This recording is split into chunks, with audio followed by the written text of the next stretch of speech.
What's up, gamers? This is a Nintendo Gamer Gal here with my review of Trials of Mana. So, let's talk about this game for a sec. This game has a three-way split kind of thing, so like I can't describe how one gameplay will look because I only played with 3 characters, and 2 of the 3 characters I played with had the same villain, a different villain in their storyline. So we have Duran and Angela who have the same villain, and Kevin and Charlotte that have the same villain, and then Hawkeye and Riesz. So my 3 characters were Hawkeye, Riesz, and Angela. So I basically, unbeknownst to me, I probably picked 2 support characters. I feel like Hawkeye should have been stronger than he was, but he wasn't. So I can't really go into detail about the storyline because there's 6 storylines in this game, and it takes several playthroughs, I guess, if you wanted to complete the storyline. I only completed the 1 villain storyline, so like I said, Riesz was my main, Hawkeye and Angela were my subs. So I did have, Riesz, she's an Amazon princess.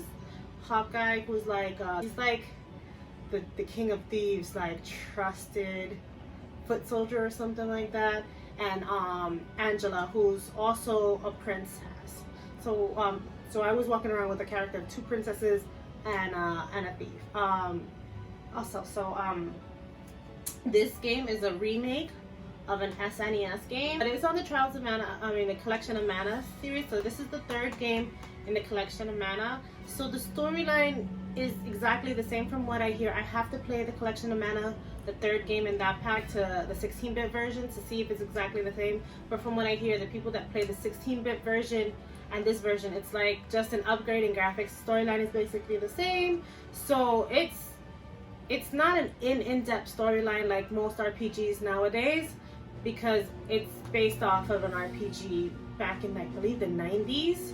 So the storyline is not super in-depth, but it's fun to play. I liked it. I made a video of all the beginning parts of the characters, because when you pick your starting characters, besides looking at their stats, they don't tell you anything about these characters. Because I picked what I feel are 2 sub characters, and a party full of sub characters, because like Riesz wasn't super strong and Hawkeye wasn't super strong. Until I leveled them up, and not just leveling up. There's a whole other system in this game for strengthening up your characters. So you also have to train the characters. So it's not just leveling them up. You have to train them, and you can train them whichever way you want. If you want one character to be stronger, then you level up the strength first. If you want somebody to be more intelligent so that their magic is better, you level up the intelligence. Or you can, what I did was I equally leveled each stat up. For my magic user though, I leveled up the specific magic qualities I wanted her to be able to use before leveling up like strength and stuff like that, because she was supposed to fight at a distance. So I didn't need her to be strong in terms of physical strength. What I needed her to be was strong in terms of intellect and magic skill and luck as well, so that she wouldn't get hit as often. And then you get like these chunks in that training session where you could apply like specific actual traits to each character that you want. They give you a total of 6. There are a couple of classes in this, and they'll tell you in the beginning of the game, once you first reach the first Mana Stone, how to level up their classes. I have a couple of videos on that about how to level up their classes. Links will be above or below on how to level up each character's classes and their stats, and what you find is best for you. Like I had no way of finding this stuff out, so I made little videos for everybody. But anyway, I leveled up Angela into like a light class, and then like Riesz was a dark light class, and then Hawkeye was a dark class. So like there's 2 classes, and each path has a dark and a light class. So the first level second class, you can pick from a light path or a dark path, and then the 3rd class you can pick from, again, a light path or a dark path for the 2nd tier. So there are a total, I think, of like 6 classes per character that you could have. So it's a little daunting if you don't know what you're doing in terms of picking the class. Like, I didn't know what I was doing in terms of picking the class, so I just picked whatever I thought would be most helpful. There is a way, and this is like end game stuff, so spoilers if you don't want to hear it. I'll probably do a description on where you can jump back in, where you get items to reclass your characters. So you can reclass them, but that's end game stuff you get at the end game item to reclass your people and erase the classes that you picked and be able to pick new classes. But like I said, again, that's all the way in the end game. You don't get to do that before the end of the game, so you're relatively stuck with the classes you picked when you pick them for a while. So make sure you do your research on which class you like and which class you want to pick.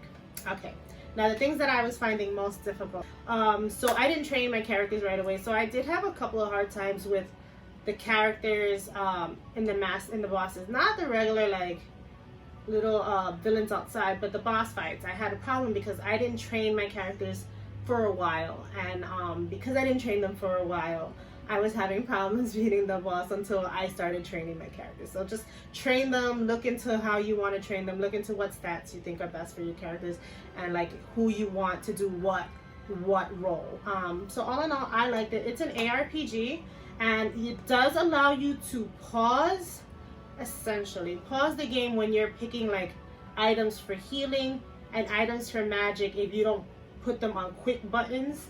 And so I like that because when I'm healing, when my characters are almost dying and I don't have a quick button for healing, because none of the characters I picked were healers per se, so they give you items in the game. You get candy, you get chocolate, and you get like these honey jars and these walnuts, and you only get to use, I believe it's either 6 or 9 each during a battle. So like if you waste them all, you're pretty much toast, because there's not one healing character in the game that I picked.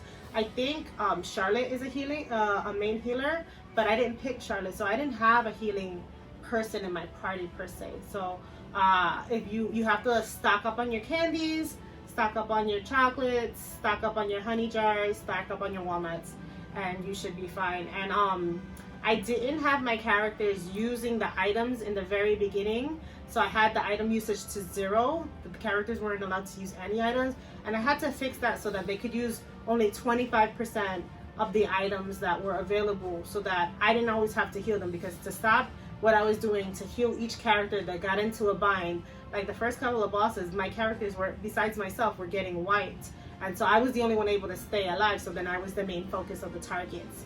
So giving your characters the option to heal themselves with using the items. The only thing is you want to make sure they don't use all of it, because you might need it for yourself.